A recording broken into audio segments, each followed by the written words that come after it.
We spend a lot of time worrying about things we can't control. Politics, the economy, what other people are doing. But here's the thing. We ignore the things we actually can control. Like being the person who does not freeze when it counts. Learning how to save a life. This is Better Moody, and you're listening to The Way Forward. Charlie Kirk, American, conservative, political activist, author, and media personality. He co-founded Turning Point USA in 2012, and when he was about 18, he did this. He's a baby, and he served as the executive director. This is a conservative organization, and they focus on promoting conservative values on college campuses for young people. He hosted The Charlie Kirk Show. It's a podcast if you want to look it up. Wrote several books and was active as a public speaker. This is what he was doing on September 10. He was doing what he loved. He was at a Turning Point USA event in Utah Valley when he was fatally shot in the neck. He was 31. Hundreds of people there, cameras are rolling, but when it happened, most people did nothing. And it sounds really bad, right? And it's on camera. Everybody's filming, everybody's rolling. And watching the horror before their eyes. But when trauma hits, isn't that what most people do? They freeze. And sometimes those moments, those seconds, that person, people locking up, freezing, it costs a life. Another example, just weeks earlier, a Ukrainian girl. She was 23. She was riding a train in Charlotte, North Carolina, and a man pulls out a knife, slashes her throat. No warning, no words, just this unprovoked violence. She couldn't even cry for help. She clutched her neck, but her body shut down before she ever had the chance to scream. I watched the video on TikTok and it made me angry. And I saw that it made other people angry too. But what I didn't see was what they were going to do about it. I mean, everybody's getting online and talking about how they feel and how enraged they are. And that's understandable because there's a process, right? We all can't be the Lone Ranger and go and do anything and save the day and provide justice. There's due process. It's the process. It's called due process. That has to occur. So investigations will happen. Arrests will be made. But will there be justice? Probably. Also, probably not. What is it anyway? What's justice? I had to look it up. Not because I don't know what it is, come on now, but because sometimes we just need that clarification and we need the dictionary to spell it out. So, or Wikipedia, whatever. But it's the ethical concept of treating people fairly, justly, and reasonably. It's upholding the law and providing deserved rewards or punishment based on actions. Based on one's actions. It's judgment day. And we have to step back and allow that to happen. We have to let it happen. So how does the victim feel about this reasonable and logical approach to the handling, to the admonishment of the individual who terminated them? Okay, I understand if it's not clear who committed the crime that you want to make sure that you get the right guy. But in instances where the criminal is known, just blatant outright, this guy was caught on, I guess it's CCTV. He was filmed. Everyone watched it. We all know who did it. And because we all know who did it, it seems like, wow, that is so far-fetched and absurd. There has to be something wrong with this guy other than him just making this horrible decision. But in instances where this person, the criminal, is known, such as with this Ukrainian girl, I think it's difficult. It's difficult to understand how you can just attribute that to anything else other than the decision. Now, again, I'm not the judge or the jury, but it seems to me that sometimes you just have to call it what it is. But in this situation, a mental health issue is brought into light potentially. So I think I didn't follow up to see how the outcome of that was, but I think they're evaluating him for mental issues. And that can impact the outcome of his punishment. Does that seem fair? I'm not sure. What do you think? Yeah, it's all sickening. It makes my chest burn, makes my back hurt. It just makes me feel unsettled. And the reality is that, here I go, I'm talking about my feelings. It puts me in a mood. The reality is that we don't want to feel this way. I try to stay away from controversy because I need my peace and my sanity. And I try to get out in nature and smell the fresh air and listen to the birds and the leaves in the wind and, center myself. I try to stay away from all that. But it happens. It's around us. We see these things happen around us. And we rage a bit, right? And then we grab our coffee at Starbucks. Venti chai tea, extra cream, please. Right. And then we move on. Because, we can't stop everything we're doing. We have lives to live. But man, it really does seem like a slap in the face that is our option. We just move past it. We dwell on it for a few minutes. And then we continue on in our lives. Why? Because it doesn't impact us. It didn't happen to us. And what can we do? What can we do about it? Not much. So we wipe our forehead, thanking God that it wasn't us, it wasn't one of our loved ones. And then, if we can donate to charity, we do. And then we move on. But as harsh as that sounds, what I do know is that the justice system is complex. The system is more complex for the victim.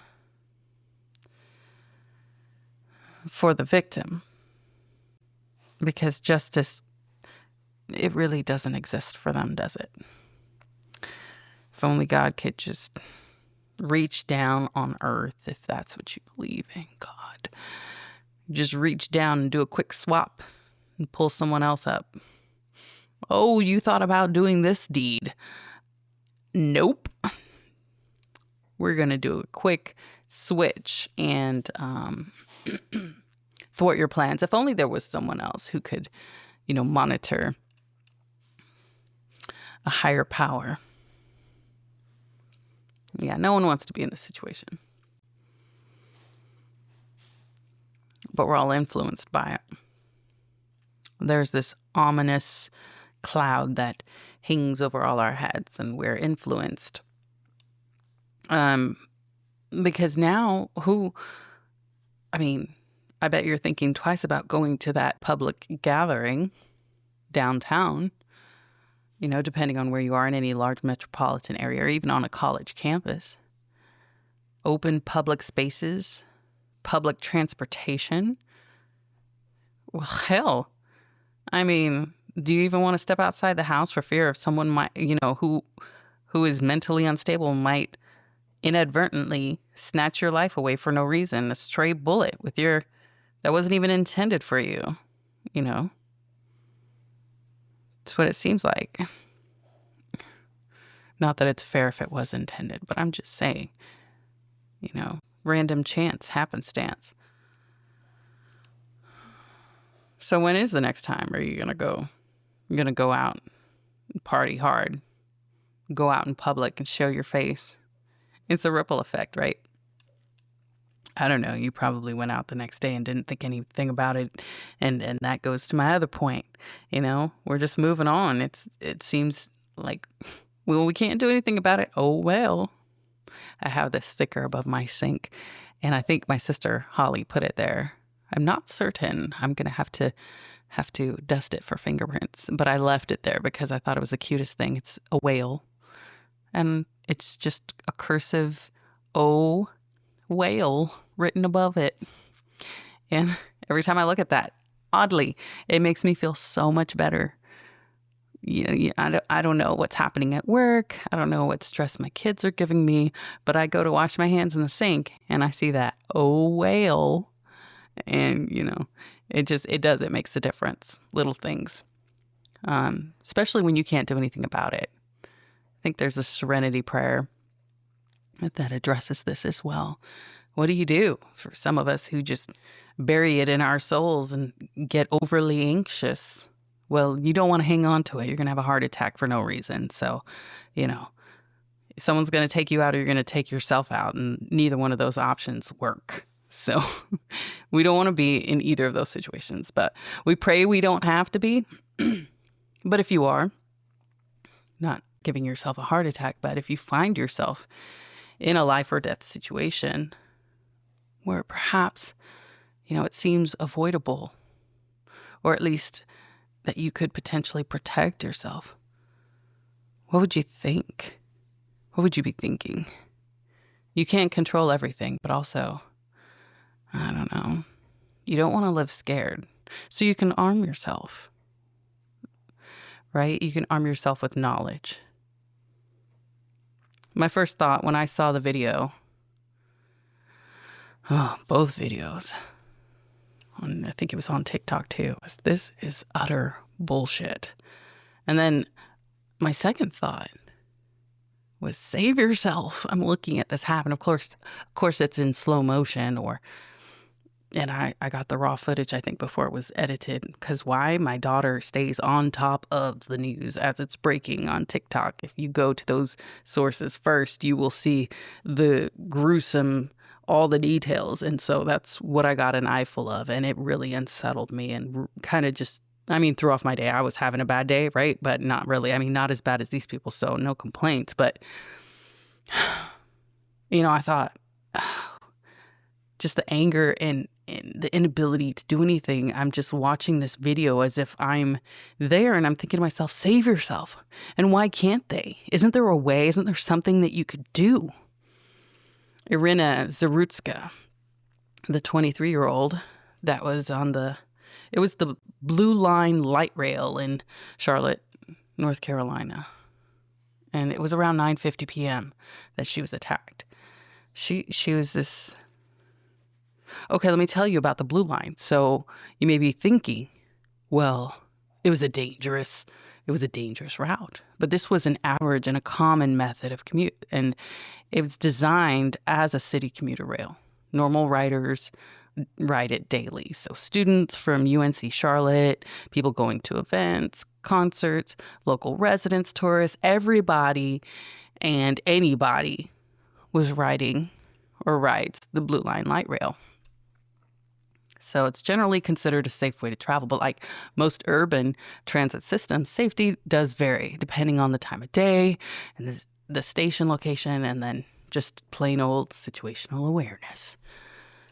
Some things that you can do right offhand, no matter what type of badass you are, because we all are in our hearts, is you don't want to travel alone if you can help it. So this is how you arm yourself, and especially at night.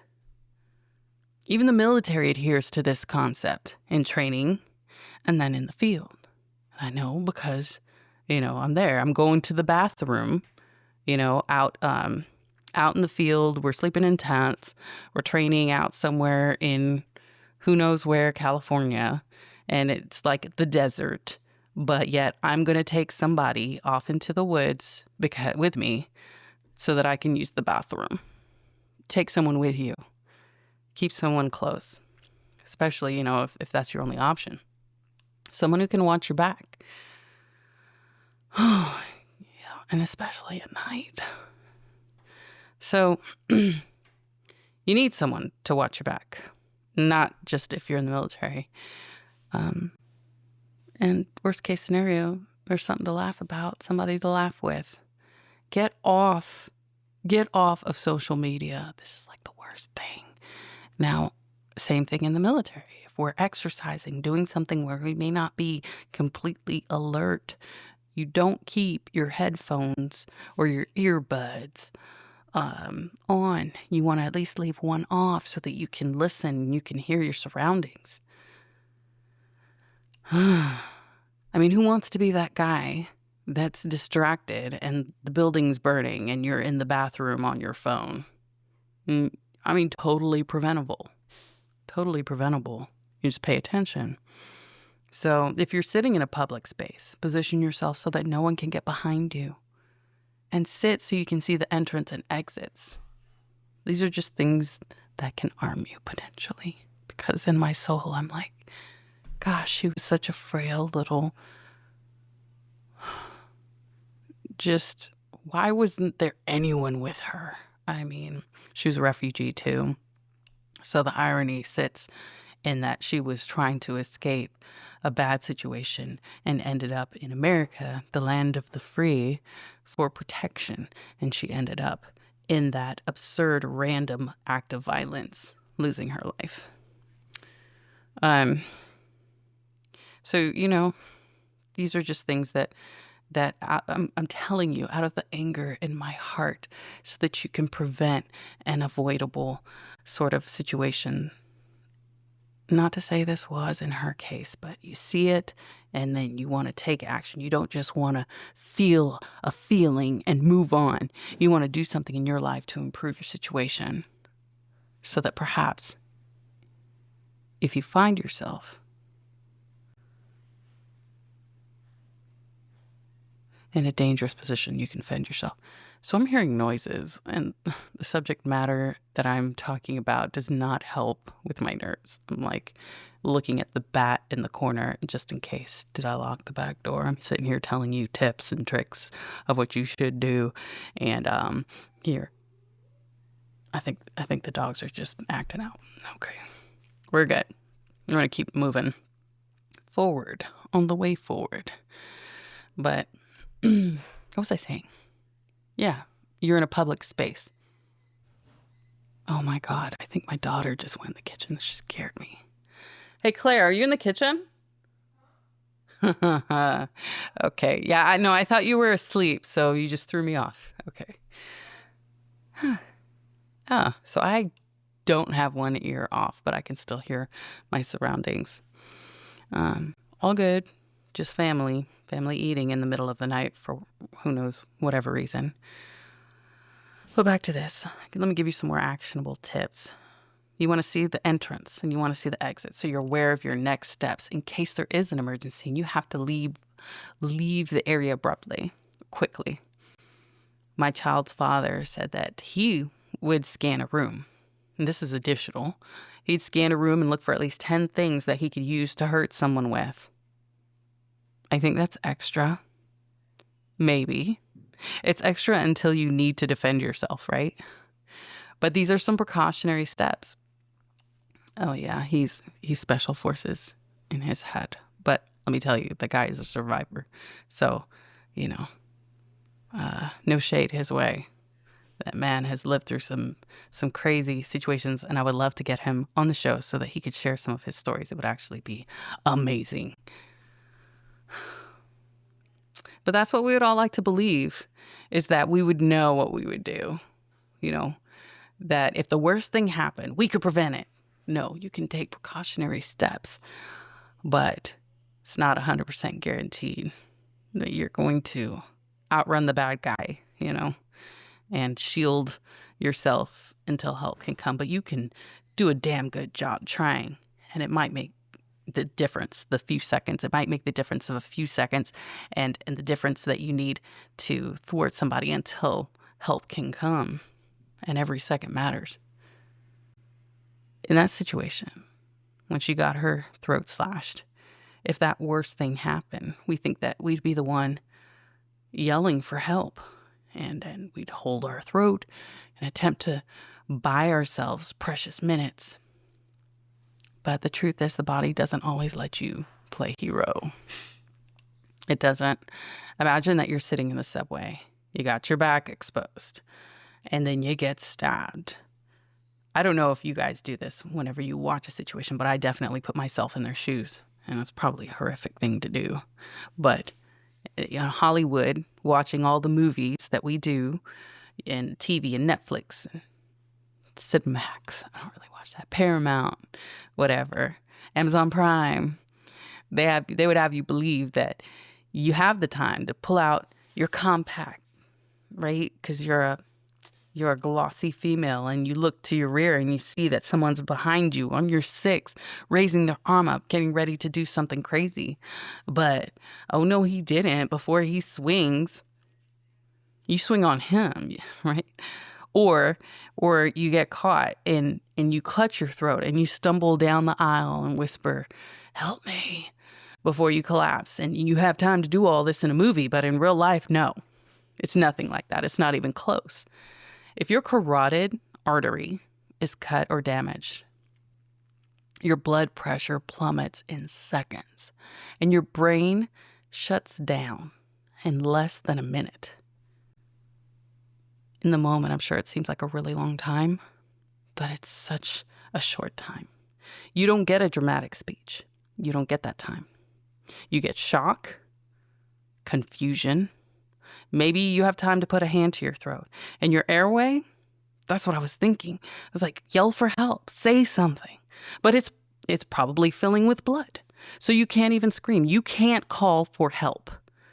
And this is why so many tragedies, like with this Ukrainian girl in Charlotte, or even Charlie Kirk in Utah. I mean, he didn't have any time at all.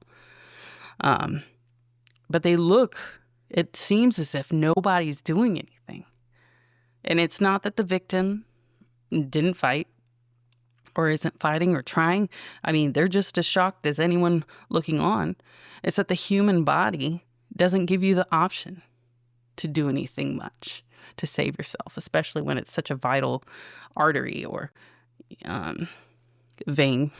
The jugular is, I guess it would be a little bit slower, but the carotid, you're shot. It's a wrap. So what does that mean for us as bystanders? The people in the crowd. I mean, we're really it. We're their only chance, if any chance, and it's not much of a chance. We can make a difference of about 0 to a 5 to 15% chance at survival.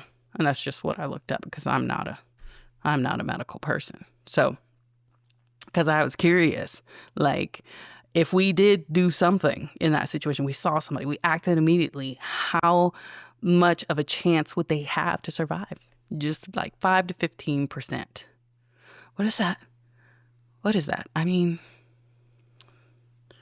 5%? It's nothing. I don't know how to help you to visualize that. But if someone knows what to do in that situation, though, then at least you'll have that much of a chance, that small percentage. If someone knows to press hard, to pack the wound, to hold on to it, hold on, give that hard pressure until EMS shows up, then there's a chance, a teeny tiny chance. Who happens to have quick clot, combat gauze in their back pocket? I don't know. I mean, I might now. I think I ordered some on Amazon because I'm just that guy. I'm just that girl. I'm that person. Keep it in my purse and then hope that I'll never need it, but be prepared just in case. But, a shirt, anything, a scarf, whatever. It's not a guarantee, but it's just a few actionable steps that you can take to give someone a better chance at survival. So here's the other side. I don't even think I ventured into this. But, I mean, what is this person going to think if you run up on them Thought about that too. They're going to be like, oh, this is the person that's attacking me. And then now you're, getting filmed, running up on this person. Do they know that you're trying to save them? You don't even have any medical credentials. How is this going to look? And how is this going to, now you're going to jail for not murdering this person, but attempting to save them. So crazy situation. And another reason why people, this is probably part of the thought process, but I know medical personnel, of course, had to look that up too. This is why they act and talk it through at the same time.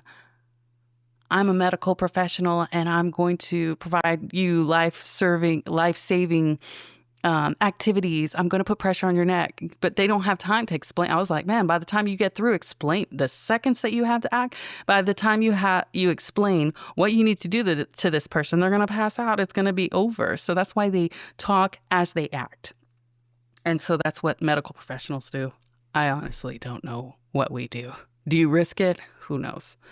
Hopefully there's CCTV catching the full picture of what happened if you do choose to step in and to attempt to save a life. Also, you got to keep yourself safe. So like in the case of Charlie Kirk, there was a shooter out there. So do you duck? Do you attempt to, are you going to get shot? So, man, there's just so many considerations. Whew. But we spend our lives, we learn all this impractical stuff. Like, okay, not saying it's not important, but who discovered America? Do you know who discovered America? Did Columbus really discover America? But how, is that important? If you're not around, not really. How do you do long division? Okay, got it. All right. I'm not going to argue that. Math is great and math is necessary. We use it in engineering. We use it in architecture, flying rockets. It's all important stuff. Excuse me, I'm burping. But what if we spent 2 hours learning how to keep somebody alive until an ambulance comes? I know people are doing it, but I bet you the vast majority of people are not. We're stuck on our phones. We're being entertained. And we're sheep. We're just sheep, just waiting to be slaughtered. So I want you to think about that. Prepare yourself. Remember, I used to do those fire drills in school. I don't know if your family ever got together and decided to go over some safety plans. The just in case. Who do you call? Where do you go? Where do you round up? Where do you rally? All important. It's not important until it becomes important, until you need it.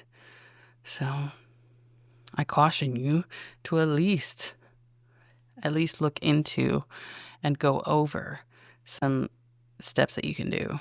Some popular things that we learn in the military is situations because they've happened before. But what do you do in the case of a natural disaster? What do you do if there's an active shooter?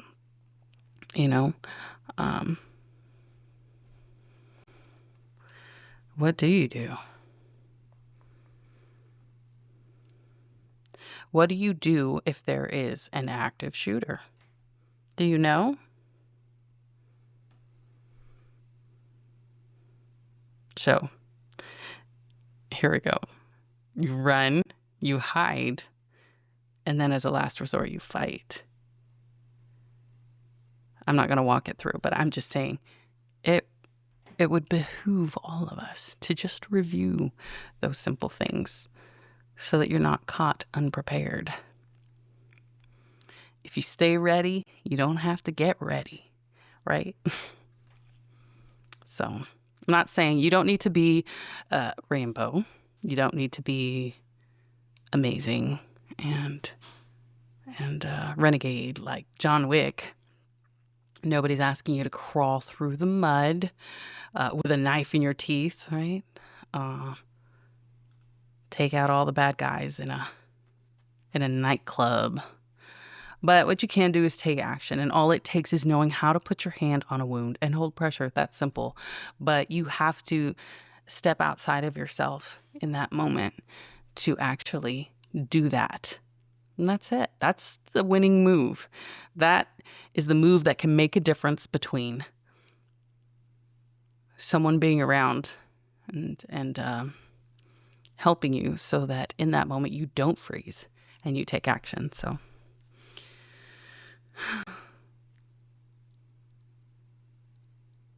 I'm going to tell you what I did. Let's see if I have time. I don't know if I have time, but it was 2005 and I was in Iraq. I was contemplating if I should say this or not. For shame, I'm a soldier. But these shots, I was just green, new in country. Shots were fired overhead. Nobody knew where they were coming from, who was doing it, what was going on. And I was just getting introduced to my team. I met the first sergeant. I met a couple other NCOs, platoon sergeants. I was so green.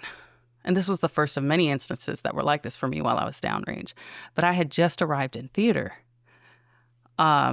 So after you've been there for a while, people kind of laugh at each other because some situations, for example, not saying that you shouldn't be alert, but you see the newbies if you're in a chow hall and you hear mortars or you hear gunshots.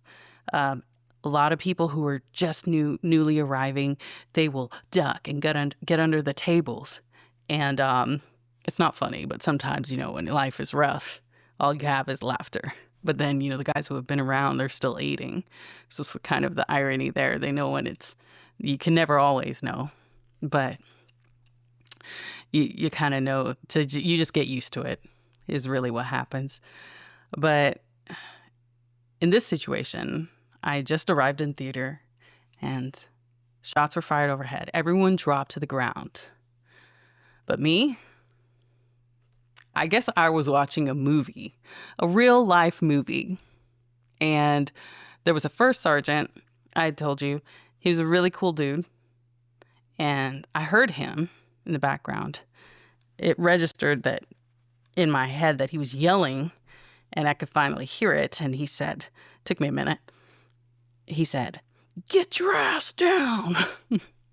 I was like, I'm sorry, you talking to me? I don't know. But I was frozen. I heard him say things. I saw people doing things. I was totally on a different planet. And then I heard him say, "God damn it." And he tackled me like a football player and took me down. And I landed straight on my face, crushed my glasses. It was gravel. And I was like, oh, shit, this is real. So, that is a natural reaction. The good news is that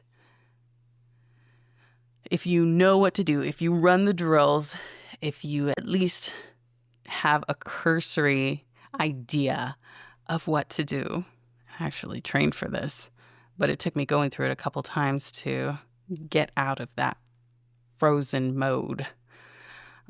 If you witness a traumatic injury or you're in a dangerous situation, it takes you a minute to actually get out of the mode of freezing. So this is all I can give you. This is what I can leave you with. And think of it as your 3-minute crash course in not freezing. So just know that pressure is power. Don't be gentle. Put your hand, shirt, or anything absorbent directly on the wound and push hard. It's not about comfort. It's just about buying time. So think clamp down and don't let go. If you're into woodwork, you are the clamp holding the two pieces of wood together while the glue is drying. You want the blood to clot, and that'll buy you some time. Pack and then press. That's what you do next. So if the wound is deep and you have fabric, like whatever you got on, shirt, gauze in your back pocket or in your purse, like apparently I might, stuff it in the hole while you're still applying pressure, and then keep packing it until it's full and keep holding pressure. Obviously, you won't put a tourniquet on the neck, so that's all you've got. And then you need to have someone call 911 immediately. Stay on the line. don't stop pressing or applying pressure to do it, but put the phone on speaker. Hey Siri works pretty great. Tell dispatch exactly what happened. Neck wound, heavy bleeding, not breathing well. Keep pressure until a medic physically takes over your hands. So, this is not some accredited lesson on how to save a life. It's just something practical. It's just what's in my heart. And I hope that each of you will just take what I'm saying at face value, use it to dig a little deeper and find those resources that you need to prepare in case the worst were to happen. So the takeaway is just don't freeze. Don't wait. Don't overthink. And especially, I just imagine if something like that were to happen to any of my children or my family and I was standing by, I would torture myself if I did nothing. So I don't want to be in that situation. I could see myself in that situation very easily. I don't want that to be me. So, as a precaution, this is what I'm doing. So, it's not about fixing that injury. It's just about slowing the clock until trained help arrives.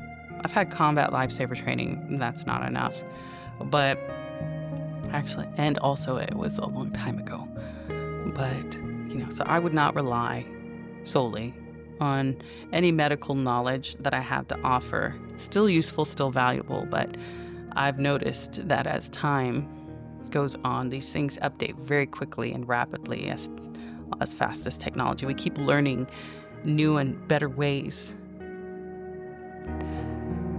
to apply this medical knowledge. So finally, I think I'd say just say a prayer. If you ask me, it doesn't matter what you believe in this situation. It's the time. This is the time. Find your religion. Find your spirituality. Find